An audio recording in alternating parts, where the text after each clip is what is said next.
সম্মানিত ভাইরা, আল্লাহ রাব্বুল আলামিন মুমিনদেরকে ডাকতে বলে, ইয়া আইয়ুহাল্লাযীনা আমানু, হে ঈমানদার সকল, হে মুমিনেরা, কু আনফুসাকুম ওয়া আহলিকুম নার, তুমি নিজে জাহান্নামের আযাব থেকে বাঁচো, তুমি নিজে জাহান্নাম থেকে তুমি নিজেকে রক্ষা করো, ওয়া আহলিকুম নার, এবং তোমার আহাল পরিবার, তোমার পরিজন যারা রয়েছে, তোমার পরিচিত জন যারা রয়েছে, তাদেরকেও তুমি জাহান্নাম থেকে রক্ষা করো। আল্লাহ বলে, তুমি নিজে বাঁচো, তোমার আহালকে বাঁচাও, তুমিও জাহান্নাম থেকে কি করো? বাঁচাও, জাহান্নাম থেকে বেঁচে থাকো। তোমার পাড়া প্রতিবেশী পরিবার যাদের নিয়ে তুমি বসবাস করো, তাদেরকেও জাহান্নাম থেকে রক্ষা করো, তাদেরকেও বাঁচাও। আমার ভাইরা, আল্লাহ রাব্বুল আলামিনের পক্ষ থেকে রাসূল আলাইহি সাল্লাল্লাহু আলাইহি ওয়াসাল্লামের কাছে যখন কোরআনের বাণী আসলো, রাসূল আলাইহি সাল্লাল্লাহু আলাইহি ওয়াসাল্লামকে যখন কোরআনের মুজিজা আল্লাহ রাব্বুল আলামিন দান করলেন, সর্বপ্রথম আল্লাহ বলেন, ইকরা বিসমি রাব্বিকাল্লাযী খলাক, পড়ো তোমার প্রভুর নামে, যিনি তোমাকে সৃষ্টি করেছেন, পড়ার জন্য তাকে করেছেন। এরপরে আল্লাহ সুবহানাহু ওয়া তাআলা বলেন, ওয়া আনজির আশীরাতাকাল আকরাবিন।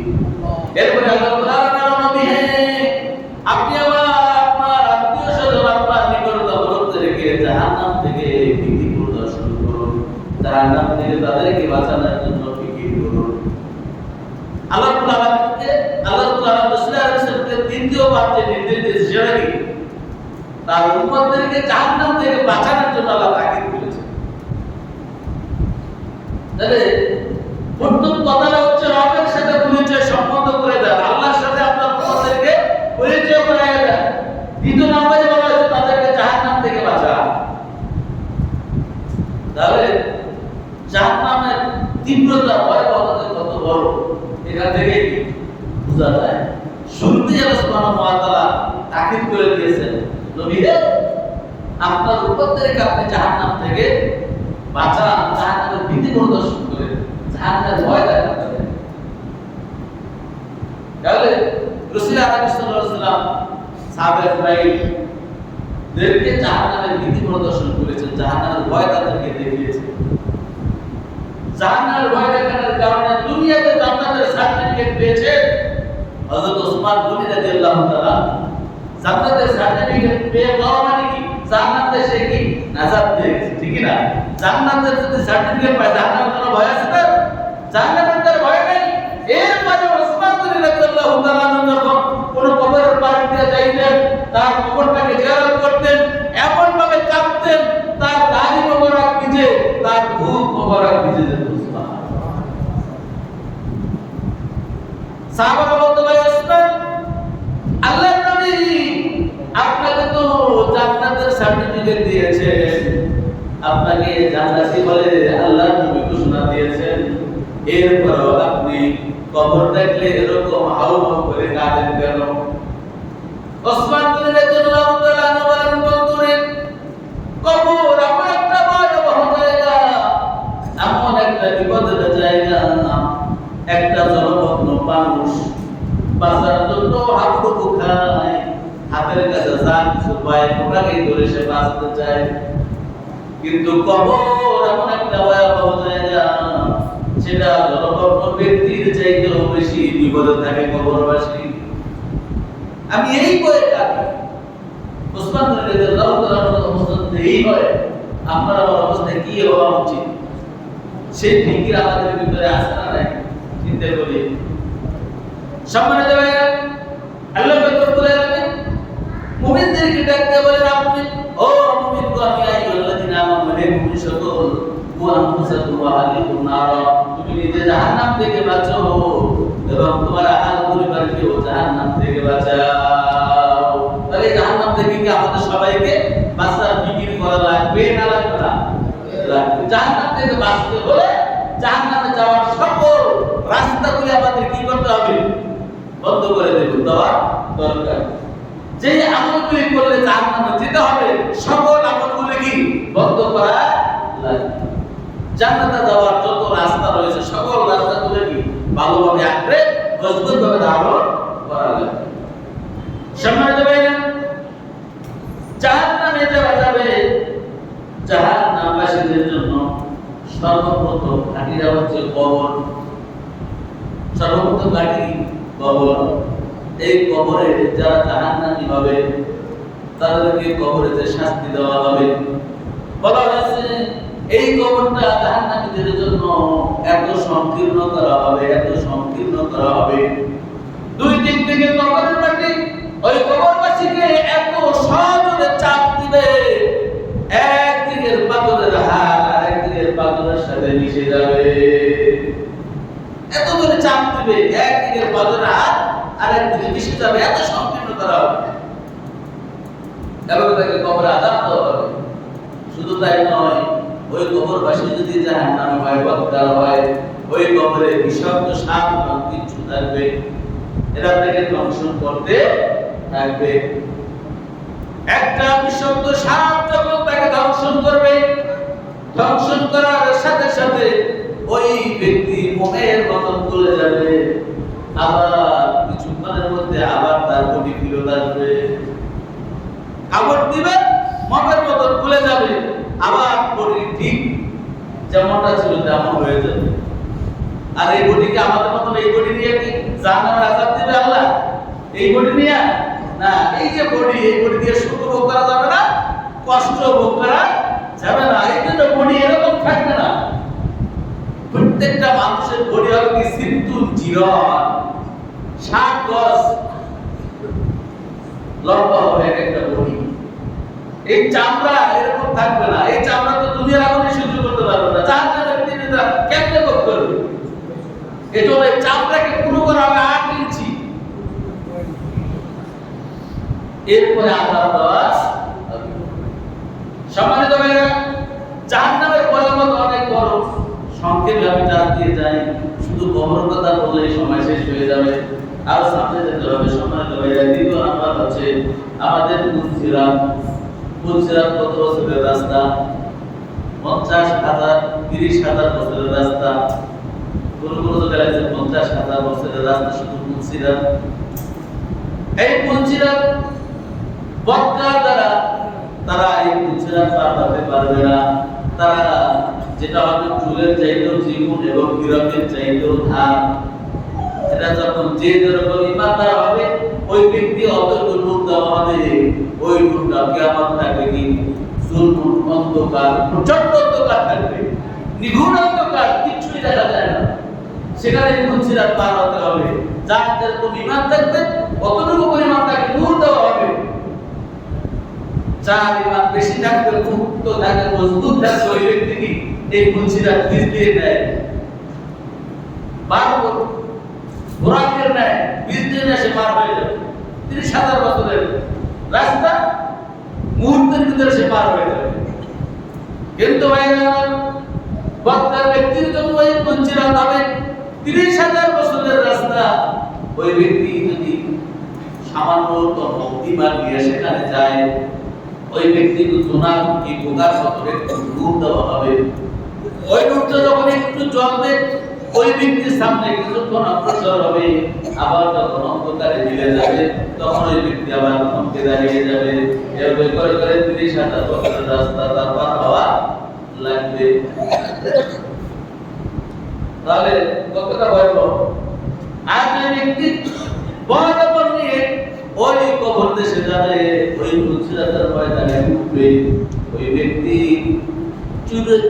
চুলের চেয়েও চিকন এবং হীরকের চেয়েও দাঁড়ালো।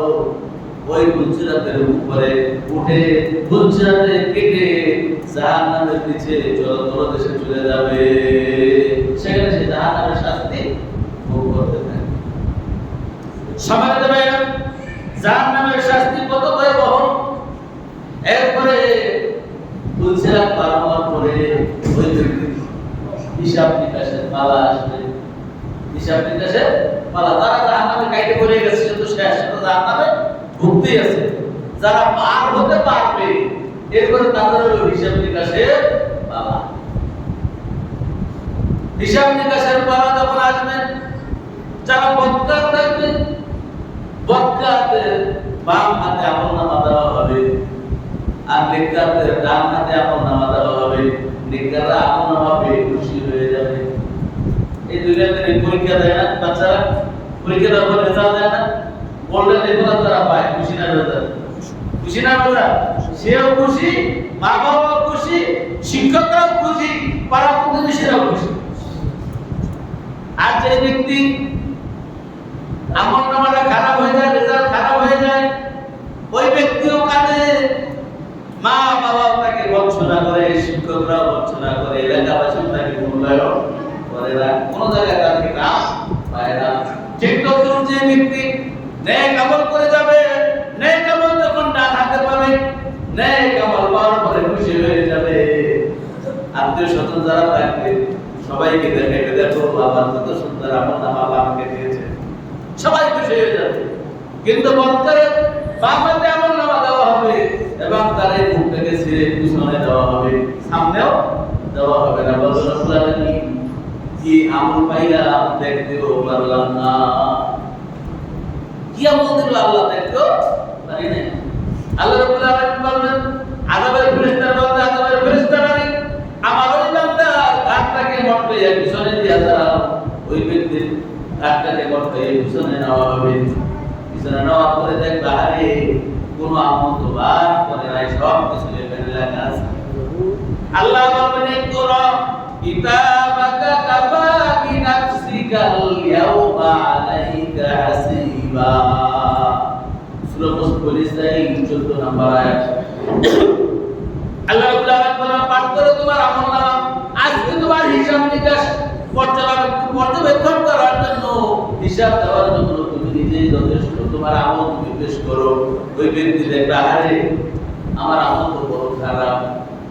আমল দেখার পরে সে বলবে আরে আমার তো জাহান্নাম ছাড়া উপায় না। তখন ওই ব্যক্তি আমলকে কি একটু ঘুরানোর চেষ্টা করবে, আমলটা ভালোভাবে পেশ করবে না। এরকম মিথ্যা সাক্ষী দেয় না আমাদের বিভিন্ন জায়গায় আছে না, মিথ্যা সাক্ষী বিচার করতে দেয়, কোর্ট কাছারিতে মিথ্যা সাক্ষী দেয় না, ওরকম মিথ্যা সাক্ষী পেশ করবে। তখন আল্লাহ সুবহানাহু ওয়া তাআলা তার জবানটাকে বন্ধ করে দেবেন, ইয়া কয়রি তার জবানকে বন্ধ করে দেবেন। ওয়াতুকাল্লিমুন আইদিহিম তার হাত কি অপকর্ম করেছে হাত বলে দেবে, ওয়াতাশহাদু আরজুলুহুম তার পা কি অপকর্ম করেছে পা বলে দেবে। প্রত্যেকটা অঙ্গ প্রত্যঙ্গ সাক্ষী দিয়ে দেবে বিমা কানু ইয়াকসিবুন। আল্লাহ রব্বুল আলামিন এটাই তাদেরকে নির্দেশ করবেন। প্রত্যেকটা অঙ্গ প্রত্যঙ্গ আছে, অঙ্গ প্রত্যঙ্গকে মালিশ করার জন্য কত রসুন সাবান শ্যাম্পু কত কিছু ব্যবহার করি।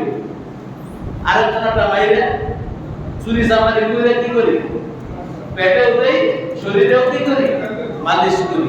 এই পেট প্রত্যেকটা অঙ্গ প্রত্যঙ্গকে কিয়ামতের ময়দানে আমার বিরুদ্ধে সাক্ষী দিবে।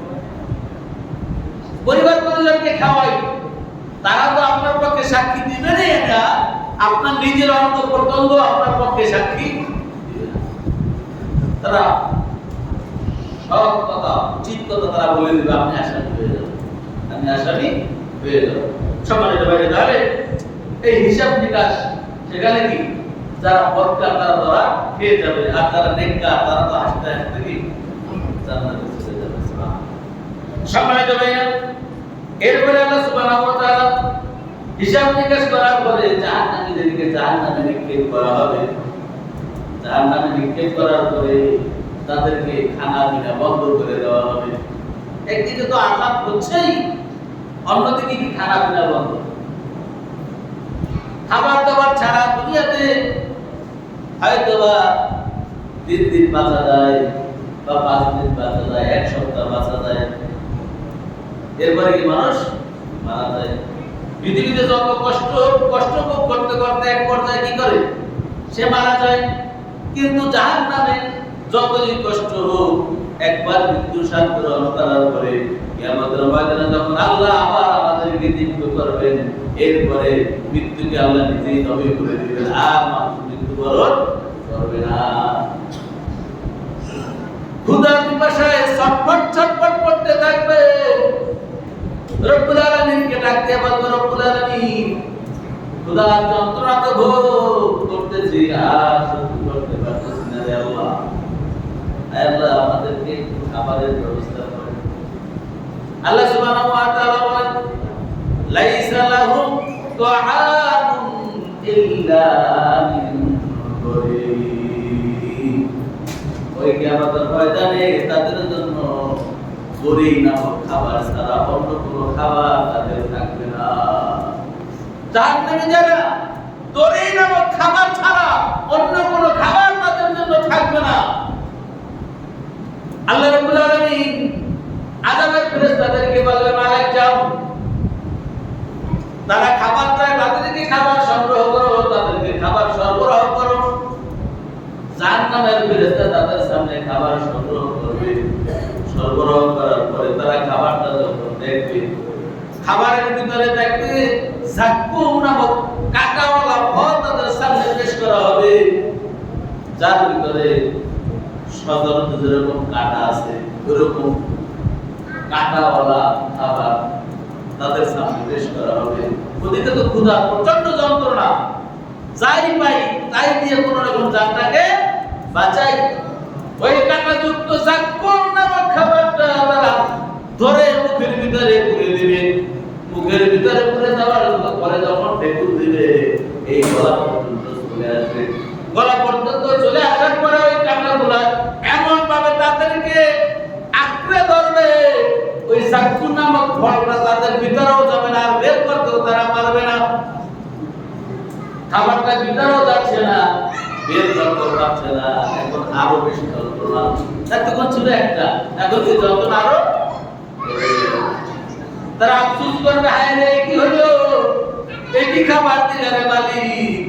পৃথিবীতে এত সুন্দর খাবার খেয়েছি, এত সুন্দর ফল খেয়েছি, এত সুন্দর আম খেয়েছি, এত সুন্দর কিছু খেয়েছি, তুমি এখন কি ফল দিলে রে মালিক, যে ফলটার এত গন্ধ, যার চেয়ে দুর্গন্ধ পৃথিবীতে একটা দুর্গন্ধ কোনোদিন দেখি নাই।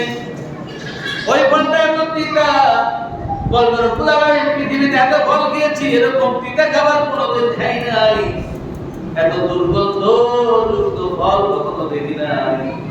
আল্লাহ খাবারটা দিলা, খাইলাম, কিন্তু খেতেও পারতেছি না, বের করতেও পারতেছি না। তাহলে জাহান্নামীদেরকে যে খাবার দিবে, এই খাবারটা কি? দুনিয়াতে আমরা খাবার খাই, খাবারে কি হয়? ক্ষুধা মিটে আর শরীর শক্তি বৃদ্ধি পায়, ঠিক না? খাবারের দ্বারা শরীরের শক্তি হয়, শরীরের গ্রোথ বাড়ে, ক্ষুধা নিবারণ হয়।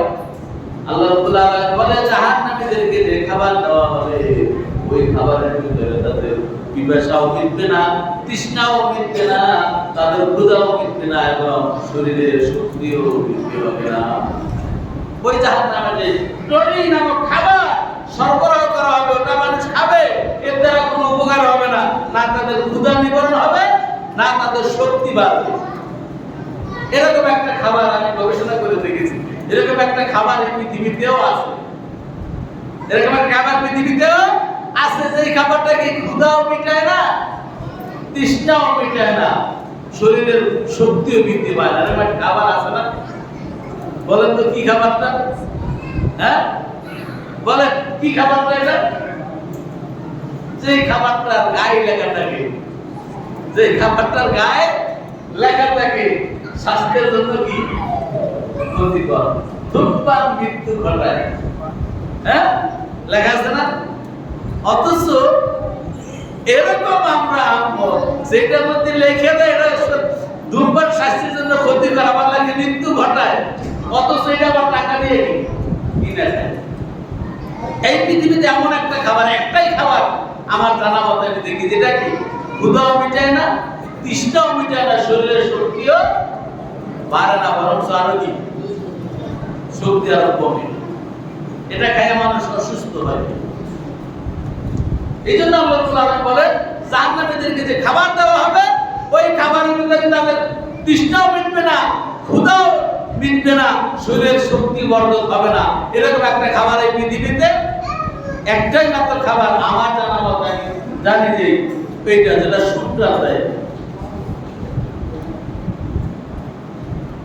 আমরা এই অন্তঃকর যাদের আছে, আমরা এই কত কষ্ট দূর করার চেষ্টা করি সম্মানিত ভাই। তাহলে যেই জাহান্নামীদের যে খাবারটা আল্লাহ তাআলা দিবেন, ওই খাবারটা যখন খাইবে কি গলায় আটকে যাবে, বের করতে পারবে না, ভিতরও নিতে পারবে না। তার আবার কান্না শুরু করে দেয়, রব্বুল আলামিন এমন খাবার দিলেন মালিক, খাবারটা ভিতরও নিতে পারতেছি না, বের করতেও পারতেছি না। রব্বুল আলামিন দুনিয়ার বুকে যখন কোনো খাবার আমাদের গলায় আটকে যেত, তখন আমরা পানি খাইতাম। কি খাইতাম? পানি খাইতাম, খাবারটা ভিতরে ঢুকে যেত। আয় আল্লাহ, আমাদেরকে একটু পানির ব্যবস্থা করো, যে পানিটা খাওয়ার মাধ্যমে আমাদের খাবারটা একটু ভিতরে চলে যায়। আল্লাহ রাব্বুল আলামিন আযাবের ফেরেশতাকে বললেন, আযাবের ফেরেশতা যাও যাও, ওই ব্যক্তিকে পানি দাও, ওই ব্যক্তিকে পানি দেওয়া হবে। ওই পানিটা হবে পুষ, জাহান্নামীদের পোড়ানো শরীর, পোড়ানো আগুন দিয়ে পোড়ানো যে পুষ, এই পুষ, এই পয়জন তাদেরকে খাইতে দেওয়া হবে। তো সেটা এত গরম থাকবে, ওই খাবারটা যখন তাদের মুখের সামনে আসবে, ওইটার পাকে তার বুক গুলি জ্বলতে যাবে। এটা যখন তারা খাবে, তাদের নাড়িগুলি সব চলে যাবে। আযাবের ফেরেশতা ডাকতে বলে, জাহান্নামীরা বলে, আল্লাহ কি খাবার দিলা? খাবারের সাথে সাথে আমাদের নাড়িগুলি সব চলছে গেল। আল্লাহ একটু ঠান্ডা পানি সরবরাহ করো, একটা ঠান্ডা পানি দাও। আযাবের ফেরেশতাদেরকে অর্ডার করবে, যাও যাও তাদেরকে ঠান্ডা পানি দাও। তাদেরকে এমন ঠান্ডা পানি দেওয়া হবে, ঠান্ডা পানিটা মুখে দিতে দেরি তাদের গোটা শরীর ঠান্ডায় বরফে জমে যাবে। খাবার আর তাদের পক্ষে সম্ভব হবে না। এভাবে তাদেরকে শাস্তি দেওয়া হবে, কঠিন শাস্তি তাদেরকে ওখানে ভোগ করতে হবে।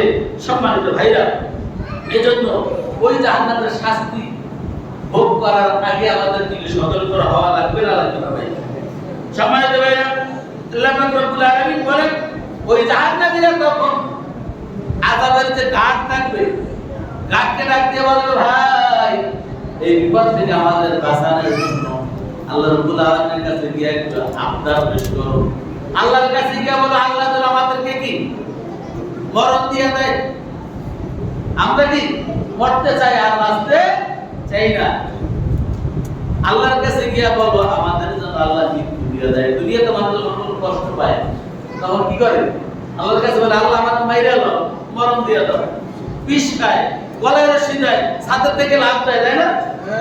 মানে কি সে চিন্তা করে কি মরে গেলাম সব শেষ, বালা কি শেষ, বালা শেষ না বালা শুরু?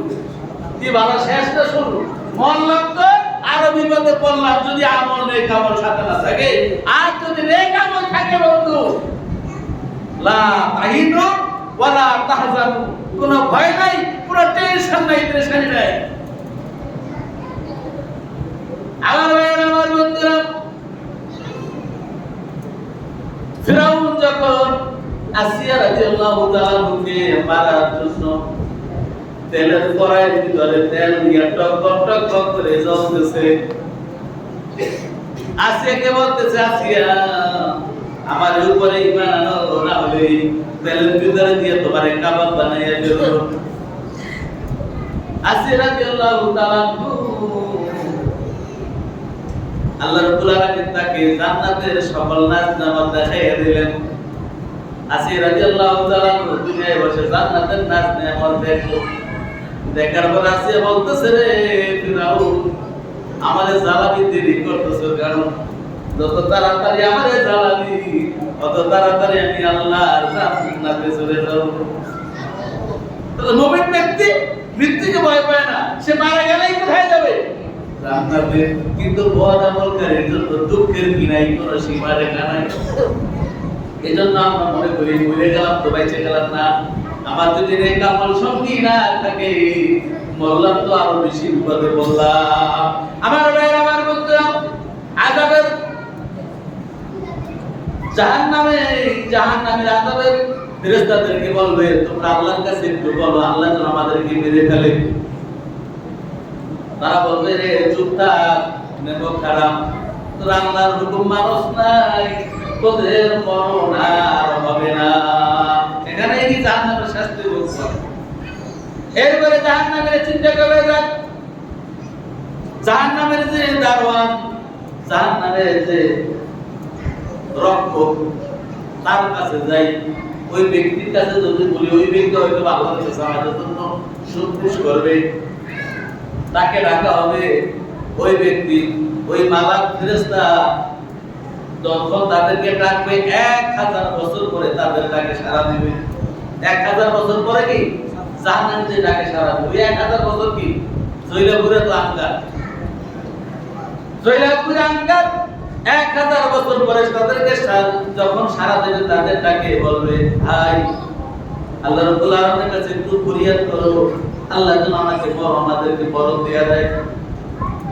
আযাবের ফেরেশতা বলবে, ও জাহান্নামীরা, তোমাদের কাছে কি রাসূল যায় নাই? তোমাদের কাছে কি উলামায়ে কিরাম যায় নাই? তোমাদের কাছে কি আল্লাহর কিতাব যায় নাই? তোমরা সেটা কেন মানো নাই? অতএব আজকে আল্লাহ রাব্বুল আলামিনের দরবারে কথা বলার মতো আমার সাহস নাই। তোমাদের কাছে কোরআন যায় নাই, নবী রাসূল যায় নাই, উলামায়ে কিরাম যায় নাই, তারা কি তোমাদেরকে কোরআন ও হাদিসের কথা বলে নাই? জাহান্নামের ভীতি প্রদর্শনের কথা বলে নাই? জান্নাতের নাজমাতের কথা বলে নাই? বলবে হ্যাঁ বলছে, তো মানো নাই কেন? বলে বলো, আমরা দলালাতের ভিতরে ছিলাম, পথভ্রষ্ট ছিলাম, আমরা তাদের কথা বিশ্বাস করি না। আযাবের ফেরেশতা বলতে জাহান্নামের আযাব ভোগ কর। তখন তারা চিন্তা করবে, আরে কি করা যায়, জাহান্নাম থেকে কিভাবে বাঁচা যায়। তারা আল্লাহ সুবহানাহু ওয়া তাআলার দরবারে শয়তানের নামে নালিশ করবে। কার নামে? শয়তানের নামে নালিশ করবে। রব্বুল আলামিন আমাদেরকে উলামায়ে কিরাম বলেছে, নবী রাসূলরা বলেছে, কোরআন ও হাদিস ছিল, কিন্তু শয়তান আমাদেরকে আমল করতে দেয় না। শয়তান আমাদেরকে মোহাই রাখছে, নেক আমল করতে দেয় নাই, মসজিদে যাইতে দেয় নাই, মাহফিলের ময়দানে যাইতে দেয় নাই, কোরআন এবং সুন্নাহর আলোচনায় যাইতে দেয় নাই, কোরআন এবং সুন্নাহ শিখতে দেয় নাই। সব দোষ কার? শয়তান। আজকে শয়তানকে শাস্তি দেওয়া হোক, আমাদেরকে মাফ করে দেওয়া হোক। শয়তানকে হাজির করা হবে। শয়তান বলবে, রব্বুল আলামিন তাদের সামনে কোরআন ছিল, তাদের সামনে নবী রাসূলুল্লাহ ছিল, তারা হক কথা বলেছে, উলামায়ে কিরাম হক কথা বলেছে, তারা সেটা মানে নাই, কিন্তু আমার কথা মানছে। আমার কি তারা কোনদিন দেখছে? কি দেখছিনি আমরা? শয়তান দেখছি? তখন বলবে না দেখি নাই।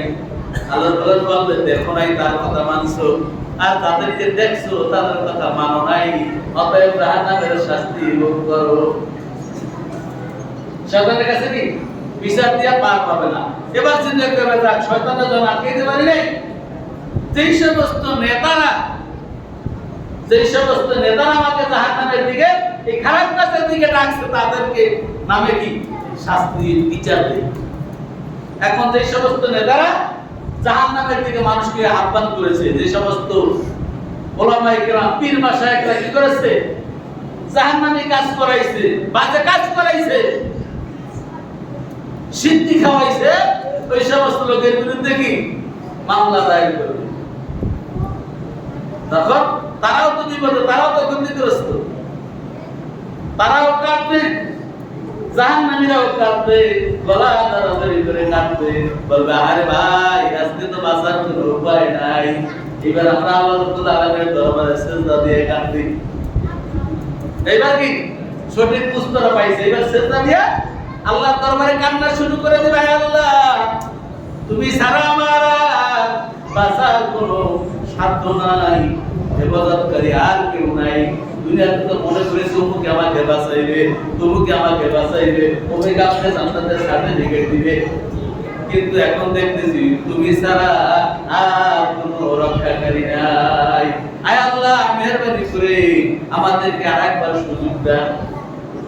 আপনি যে আমাদেরকে আরেকবার সুযোগ দেন, আমরা আপনার হুকুমের বিরুদ্ধাচরণ 1 সেকেন্ডও করব না।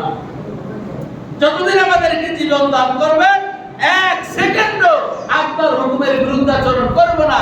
আপনার রাসূলের দেখানো পদ্ধতি চলবে।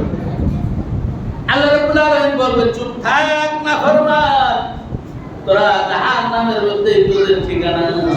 তোদেরকে আমি যখন সৃষ্টি করেছিলাম তখন আমি তোমাদেরকে বলছিলাম আলাস তুমি রব্বিকুম, আমি কি তোমাদের রব নই? তোমরা সবাই বলেছিলাম বলো বালা, হ্যাঁ অবশ্যই আপনি আমাদের রব। তোমরা স্বীকার করেছিলা। যখন তোমাদেরকে পৃথিবীতে পাঠাইলাম, পৃথিবীতে গিয়া তোমরা আমাকে ভুলে গিয়েছো। এরকম যদি তোমাদেরকে 1000 বার পৃথিবীতে পাঠাই, আবার 1000 বার তোমরা আমাকে ভুলে যাবে, আমাকে তোমরা স্মরণ করবে না। অতএব এই শাস্তি হচ্ছে তোমাদের ঠিকানা। এখানে তোমরা চিরদিন, চিরকাল, অনন্তকাল জাহান্নামের শাস্তি ভোগ করো। এখান থেকে বাঁচার কোনো উপায় নাই। সম্মানিত ভাইরা, দেখো ওই জাহান্নামীরা কান্না ছাড়া তাদের আর কোনো গতি থাকবে না। মরতে চাইলেও তারা মরতে পারবে না। সম্মানিত ভাইরা, আল্লাহ রাব্বুল আলামিন আমাদেরকে এই জাহান্নাম থেকে সবাইকে বাঁচার তৌফিক দান করুন। ওয়া তৌফিক ইল্লা বিল্লাহ। আসসালামু আলাইকুম ওয়া রাহমাতুল্লাহি ওয়া বারাকাতুহু। যারা সুন্নাত পড়ার চেষ্টা করছেন তাদের